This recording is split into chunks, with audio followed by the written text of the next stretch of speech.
Hello ladies and gentlemen, and welcome to another video critique. It's me, your instructor, Colin Blakely, once again. And this time around we're going to be looking at your exaggerated scale images. And we're going to be looking at Dorothy's work, at Abel's work, at Julie's work, and at Stephanie's work.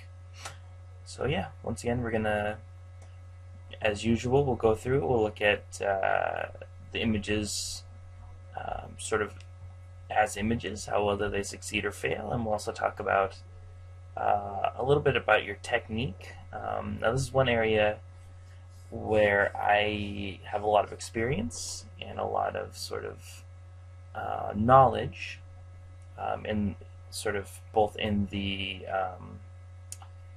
using depth of field and force perspective, and also in using compositing to put things together. So I'll try not to get off on too much of a tangent. It's obviously very easy for a person to get into the thing that they enjoy, that they're sort of good at, and lose track of what they're doing. So anyway, without further ado, let's go ahead and start with Dorothy's image. Alright, and we have, sorry, a little lag there. We have a coffee cup and a teapot. Oops, there we go. Okay, I like to be able to, as you guys know, I like to be able to see the whole thing all at once. Alright, so we have your initial image there.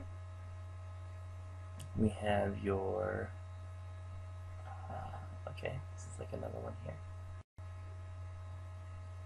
And this is obviously force perspective, or using proximity to the camera and depth of field to make the effect of a coffee cup that is bigger than a tea kettle, or I guess it's really more like a water jug, maybe. Yeah. All right, and there's the two of them together. All right, so let's sort of break this down. These are this is actually pretty good here. These can be hard because in many cases it's hard to get an object like this that's fairly small. It's hard to get it close enough to your lens to I mean, you totally did the proximity thing correctly. Sometimes it's hard to get it close enough but still be able to focus on it and still be able to get that depth of field. So you definitely got the depth of field. You know, that's slightly soft, but that doesn't bother me a bit. And then this is kind of looks like it's the same thing but toned. Then you have your pitcher, your coffee mug, and pitcher. All right. And the only thing I'm noticing that you didn't do is just select that and sort of either mask it out or delete it, whatever, from your composition. But I also understand that this got done a little bit last minute. You have sort of a grainy effect there. The funny thing is that I actually kind of like that. It's obviously it doesn't exactly it's not exactly selling this as, you know, an illusion of this coffee cup right here with this thing, but there's something about that, the way that it's like, I don't know, it makes me think of sort of this old surreal image. Now I think with this last one, with the compositing, I mean that doesn't really bug me. The only thing is you kind of do want this to be bigger than that. That was the idea of the scaling here. But I think that's kind of a small thing. I like this. I thought this was a fun assignment. I thought it was playful. And yeah, I'm gonna say successful assignment. Alright, moving on here to Abel's image. Now you had fun with this one, Abel, as I remember from looking at this earlier. Go ahead and just take that down one more time. I think that'll be just about right. And there we go. Okay, so he has his 4 elements. to be composited together. And then here they are. Excuse me. Nice job on this. All fairly successfully composited. And you have a lot of the things that you need here to make this pretty convincing. You have everything was shot under the same light, always a big advantage. That's a thing that people doing this for the first time often don't remember to do. They'll shoot something in their house and shoot something else outside and then wonder why it doesn't match up real well. Shooting everything under the same light is always a good thing here. Again, even though, well, I mean, I guess you could have placed that there and put him in front of it. Overlapping, that's also good. Like, that feels like it fits into his hand. Now the shadow, I don't even want to be picky about it. I mean, the shadows, if you really look close in there, you can kind of see that it's not, it's not exactly lining up, but that's really a small thing. And that's the sort of thing, like, if you're curious as to how you could fix that, sometimes you can lower the opacity on your shadow. It's, you can sort of, if you made this with a layer mask, you can come in and sort of erase away some of it. That's going to make it a little less distinct. It's also going to make it blend a little better. But, I mean, that's a really minor thing. You really did a lot of things right here. Like, this is really well blended in here. That I buy that. This is pretty, natural looking all around here. All these little edges that sort of would give it away. The light all matches.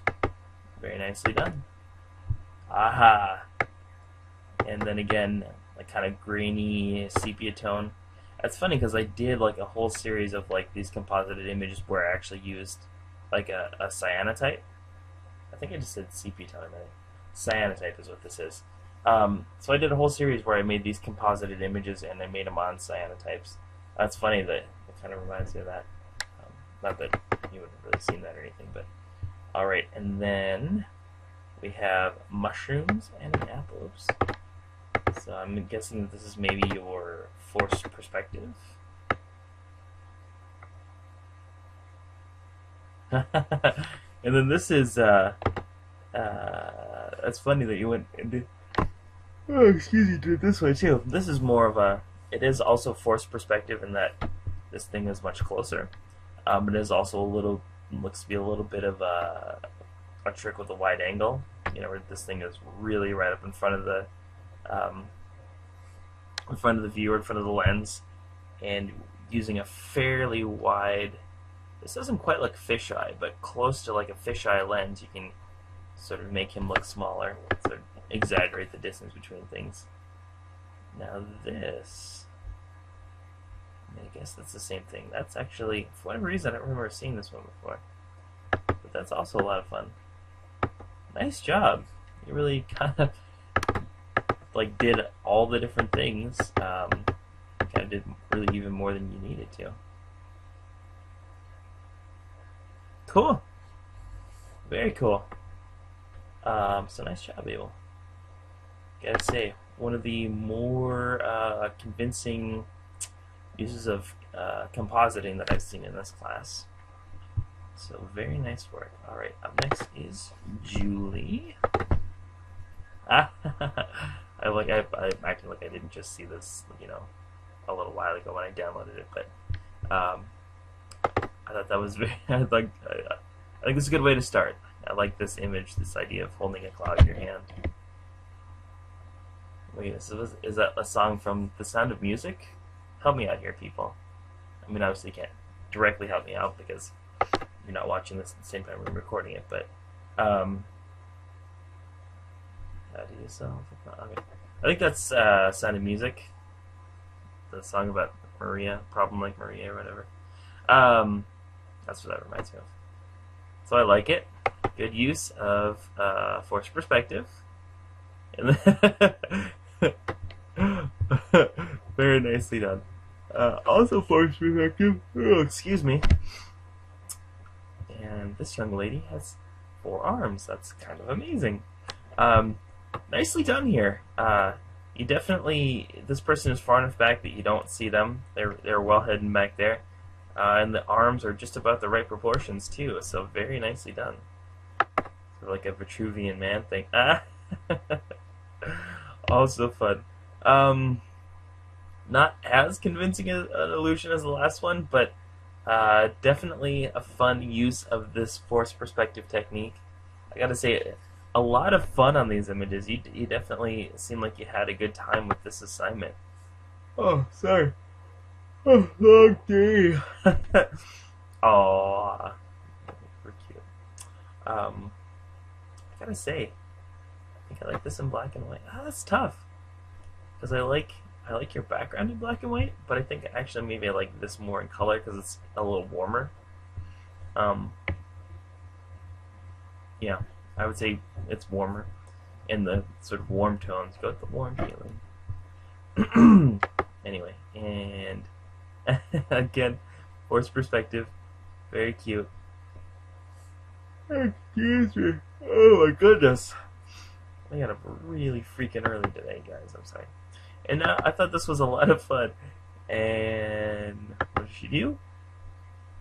Hey, how do you warm up on a cold winter night? Apparently with a cup of hot chocolate fella? Excuse me. So I thought this was a ton of fun. Pretty convincing. The only thing I could think that might add a little something to this would be to just come in and add like a real faint shadow under here. And basically how I would do that is I would take this layer, you have it like composited together, right? You have him on one layer, you have this on another layer. You can actually take and do the same thing that you would do to do selective, what am I thinking? Like local correction, sort of like a local correction. Like you make a layer, basically like a dodging and burning layer. And if you have any questions about this, like I'm not always 100% sure what classes everyone has had, but basically, so if you've taken like old color management, some of these ones you'll learn kind of like how to do some dodging and burning, local corrections. Anyway, you take a layer, you make like essentially a clear layer, and you just darken this in. You darken it up, and then it's sandwiched in between the layer that he's on and the background layer, and it makes just a little bit of a shadow. You do real low opacity, so it's just barely visible. But it's the sort of thing that just adds like a little bit of something. Or it's not even... What it is it's something that you, in the back of your mind, notice is not there, even if you kind of can't figure out what it is that's not in the image. A little something like that can just add enough to an image that it sort of doesn't trigger that thought in the back of your mind. That's a long way. I mean, that's a big kind of thing, big picture thing. For right now, I thought this was a ton of fun. I thought this was a really successful composited image.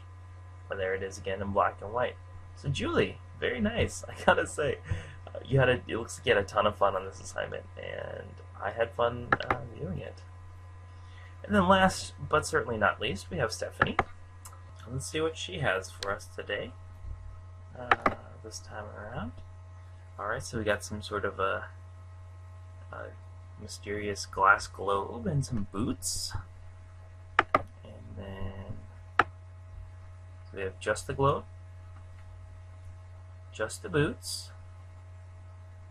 Alright, we have a little bit of a forced perspective.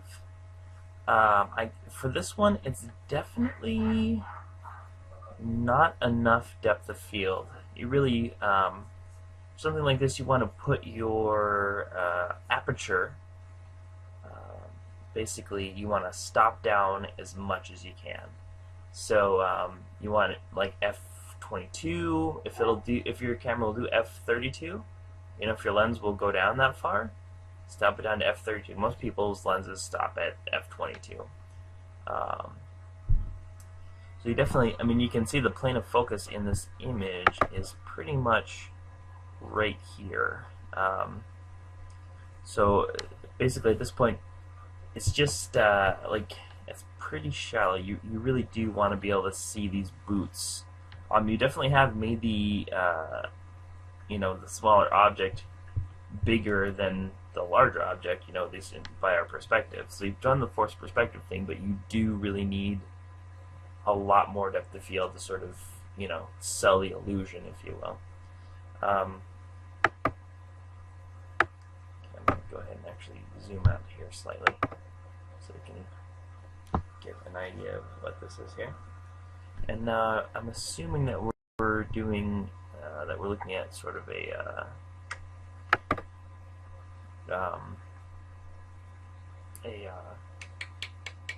shoot, my brain is blanked on a composited image. Yeah. So again, looking at that, it looks pretty well. Let's flip back and forth and see what this looks like compared to.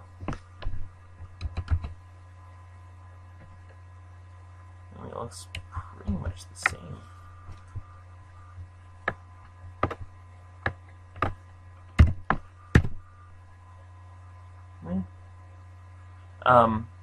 So again, for like a composited thing, you would want to make this bigger in the frame. You want to make it bigger than the boots themselves, to sort of, again, that the directions are, or the sort of the idea here is that you're taking something smaller, two images, one of which is, or two objects, one of which is smaller, and you're making the smaller one look bigger than the bigger one. So I definitely, take this, just select it and just go to transform and, pull it out until it's bigger than the boots. In this case, it would be a thing where it would be blocking the boots, partially because it's going to be like probably out to here. That's okay. You just want to be able to show me and your classmates that you are able to do this. Because, I can't even tell. And that's obviously, a selective desaturation image there, but I don't know that this is even any different than the first image. It's the scale is certainly the same between that and, the relative scale of things.